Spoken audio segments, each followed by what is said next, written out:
नमस्कार मंडळी, आज आपण बघणार आहोत हिरव्या मसाल्याची कारली।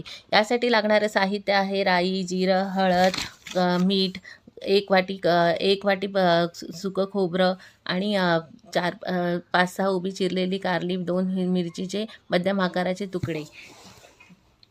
प्रथम एका कढईमध्ये तेल टाकून त्यामध्ये राई जिऱ्याची फोडणी द्यावी। मग त्यामध्ये उभ्या चिरलेल्या हिरव्या मिरच्या आणि कढीपत्ता टाकावा।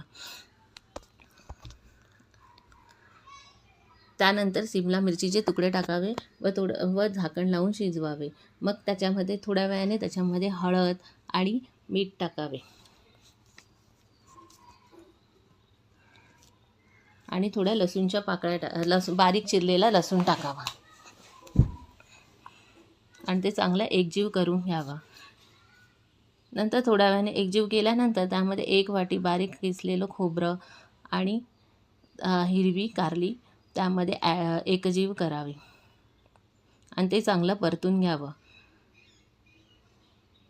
मग त्यामध्ये एक वाटी पाणी घालून असे 2 वाट्या पाणी घालून तुम्ही चांगल्या प्रकारे परतवून घ्यावं व ते चांगलं शिजवून घ्यावं।